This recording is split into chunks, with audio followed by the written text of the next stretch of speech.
தென்னாடுடைய சிவனை போற்றி எந்நாட்டவர்க்கும் இறைவா போற்றி.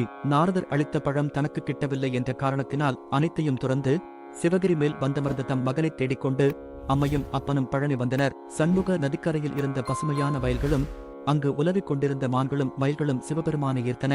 அவர் அவ்விடத்தை விட்டு நீங்க மனமின்றி அங்கேயே அமர்ந்து பக்தர்களுக்கு அருள்பாலிக்க சித்தமானார். மகனைத் தேடியல்லவா வந்தோம் என்று அம்பிகை நினைவுறுத்தியதும் அதோ என்று சிவகிரியைச் சுட்டிக்காட்டினார் இறைவன். உடனே சென்று குழந்தையை பார்க்க வேண்டும் என்று ஏங்கிய உமை ஈசனிடமிருந்து பிரியாவிடை பெற்றாள். பிரிய மனமில்லாமல் அம்பிகை சென்றதால் பிரியாநாயகி என்றும், விடை கொடுக்க மனமில்லாமல் ஈசன் விடை கொடுத்ததால் பெரியாவிடையார் என்றும் அழைக்கப்பட்டனர். இதுவே காலப்போக்கில் மருவி பெரிய நாயகி என்றும் பெரியாவிடையார் என்றும் பெயர் வர காரணமாயிற்று. விராட மகாராஜா காட்டு விலங்குகளை வேட்டையாடச் சென்றபோது சிவனார் ஒரு அழகிய மான் உருவம் கொண்டு அவன் முன் ஓடினார். மானை உயிருடன் பிடிக்க எண்ணி அதன்பின் ஓடினான் அரசன். மானம் அரசன் கையில் சிக்காமல் ஓடிக்கொண்டே இருந்தது. இறைவன் இன்று லிங்க வடிவில் வீற்றிருக்கும் இடம் வந்ததும் புதருக்குள் மறைந்துவிட்டது. கோபம் கொண்ட மன்னன் மான் இருக்குமிடம் நோக்கி அம்பை செலுத்தினான். மான் மறைந்தது. மாறாக ரத்தம் பெருக்கெடுத்து ஓடியது. பதறிய மன்னன் தான் ஏத அம்பு ஒரு லிங்கத்தின் மீது தாக்கி அதிலிருந்து ரத்தம் பெருக்கெடுத்ததைக் கண்டான். தனது தவறை எண்ணி அவன் புலம்பிய போது இறைவன் அசரீரியாக எழுந்து தனக்கு அவ்விடத்தில் ஒரு கோவில் கட்டுமாறு பணித்தார்.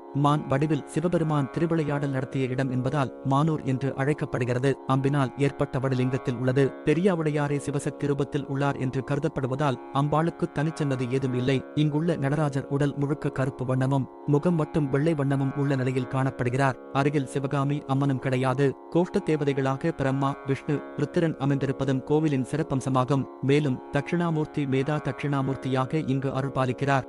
நான் சென்ற சமயம் என்னிடம் பேசிக் கொண்டு இருந்த பக்தர் ஒருவரின் அனுபவத்தை தெரிவிக்கிறேன். பக்கவாதம் ஏற்பட்டு சுயநினைவு இழந்த நிலையில் மருத்துவமனையில் அனுமதிக்கப்பட்டு 13 நாட்கள் கோமா நிலையில் இருந்த அவருக்கு அதன் பின்னரே நினைவு திரும்புகிறது. தொடர் மருத்துவ சிகிச்சைக்கு பின்னரும் உடலின் இடது பக்கம் இயங்காத நிலையில் மருத்துவர்கள் கைவிரித்து வீட்டில் வைத்து பார்த்துக் கொள்ளும்படி கூறிவிட்டனர். வேறு வழியில்லாத நிலையில் இந்த கோவிலுக்கு வரத் தொடங்கினார். இந்த கோவிலின் அர்ச்சகர் நந்தி மீது பூசப்பட்ட எண்ணெயை இவருக்கு பூசி வந்திருக்கிறார். தினமும் கோவில் வந்து பூஜையில் கலந்து கொண்டு எண்ணெய் பூசி வந்த அவருக்கு தற்போது பக்கவாதம் என்பது குணமடைந்து விட்டது. இது அதிசயங்கள் தற்காலத்திலும் நடந்து கொண்டிருக்கிறது என்பதற்கு மற்றொரு நிகழ்வு.